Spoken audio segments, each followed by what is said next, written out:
I made my first video about the Karen Read trial back on May 27th, so I'm just about 6 weeks into this. I heard about this story, I started looking into it, thought it was absolutely preposterous that they were even trying this woman, and I jumped in. And I've tried really hard to keep up. There's some people that are they've been doing this for 2 years, they're so much further ahead of me, they know so much more detail, but I've come to realize that it's really multifaceted, right? The trial of Karen Read for the death of John O'Keefe is just one element of the story. There are several other tentacles that we need to be talking about. Now in this video, I'm going to talk about two things. I think there's going to be a series of videos because there's a lot. But this video, I'm going to talk about a couple things. So one, I'm going to talk about this Canton Select Board and the meetings that they have and some of the people in the town that are starting to rise up against their leaders. And then I'm also going to talk a little bit about Police Chief Helena Rafferty. So the news came out a couple months ago that the city voted to have their police department audited by an outside firm, which is going to cost a lot of money. They're going to have to hire a firm who comes in and investigates their police department from top to bottom. It's just complete audit. It's long overdue, but the town voted by a vote of 903 to 800. That's how many people voted. And look how close that margin was. There's a couple people who are activists against the police and the select board because they openly feel like there's some corruption. I think the biggest complaint is that every time these cops screw something up, the city gets sued. So the city, that impacts their tax dollars. That impacts the other things that they would want to do in their city. It hurts all of that because they're spending so much money covering up for these fucking corrupt cops. There are two women I want to call out who have gotten up and spoken at these select council meetings or these select board meetings. The first one is Gail White. She's lived in Canton for 69 years. In 1982, she was a victim of a violent crime. She mentions, and I think there's a reason she mentions this, is that the first officer on the scene was an officer named Vinnie Rafferty. I'm not sure if that's any relation to Helena Rafferty, maybe her father, but Gail White goes out of her way to mention that name for a reason.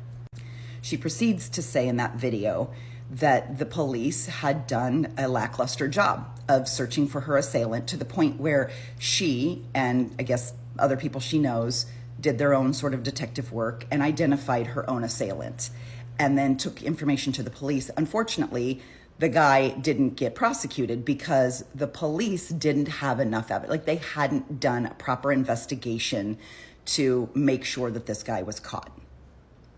I don't think any of us are surprised, but that goes all the way back to 1982.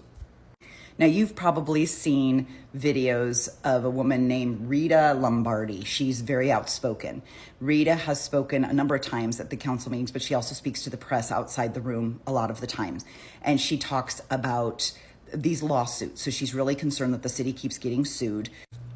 There was an incident where, I will do a video on this, but there's a couple of brothers that ended up suing the city because they were beaten up by an off-duty policeman.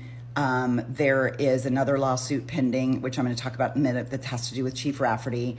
And now they're worried that the Karen Read trial, obviously, that's going to end up in some lawsuits based on how their cops have always handled investigations.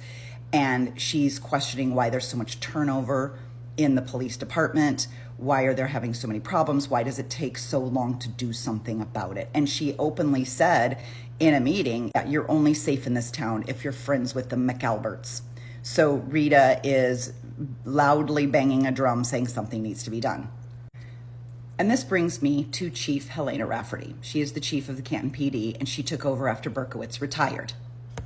If that name sounds familiar, it's probably because she was the one that provided the video of the incidents in the Sally Port to the investigators. It is my understanding that she was provided the video from Berkowitz or somebody else, and then she handed it over.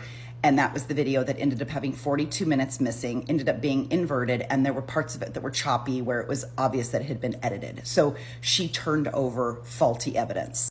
one of the select board meetings was about Chief Rafferty getting a contract extension. There was a vote to give her a contract extension and I think a raise. And that's why a lot of these citizens stood up. And one of them pointed out that in a 2-year period during Rafferty's tenure, that 6 police officers either took early retirement or transferred to another town, which is a big amount of people for a town the size of Canton.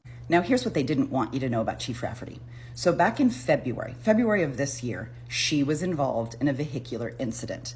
What happened was that she was driving her police vehicle, even though she was off duty on her personal time, and she was driving outside of Canton. And she went to make a left-hand turn onto another street. And I would assume when you're going to make a left, you're looking this way because you're pulling into traffic. You're going to pull in front of traffic. So you're probably looking this way.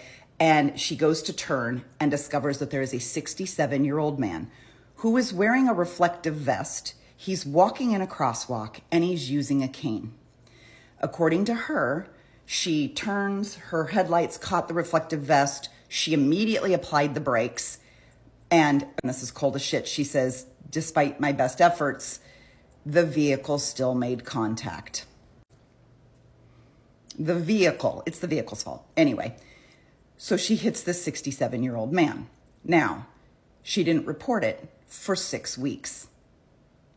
Never told anybody. It happened in another jurisdiction. So she never told anybody in Canton what had happened. She was smart enough to have a breathalyzer taken on the scene. So that cleared her of that. But there's a lot of other questions about this. And even though she'd applied the brakes and probably wasn't going very fast, there were multiple bodily injuries. I'm reading from the quote. There were multiple fractures to his legs, rib, and shoulder. He had to have major knee surgery, and she was ticketed with failure to yield to a pedestrian in a crosswalk. In the report, it says she applied the brakes. So let's just do the math. If you are pulling up to an intersection and you're getting ready to pull out onto a main street where there's cars coming at you this way, you're probably going to slow down enough to look. So you're going to look, you're probably doing, maybe I'm being generous, let's say she slowed down to 30. She goes to turn the corner, she sees the reflective vest, and she hits the brakes. So let's say she was able to get that car down to, I don't know, let's talk about 24 miles an hour, because for some reason that number sticks in my head. Despite her best effort, the vehicle still bumped into the man. Multiple leg fractures, ribs, broken ribs, injured shoulders, a knee surgery that took hours and will take weeks of therapy, of rehabilitation to get him walking normal again. So maybe that's why she didn't want to bring this up at the time of the Reed case, because also in that report, it doesn't mention how fast she's going. Because if she says, I was only going 20 miles an hour, then wow, that's a lot of injuries for someone going so slow. Or she has to admit she was speeding into an intersection. So either way, this is not good for Rafferty. Point being, she didn't report it for 6 weeks. It happened in February. This is why people in Canton, the Canton citizens, are standing up at these select board meetings saying we don't trust Chief Rafferty. And I don't blame them at all. More to come.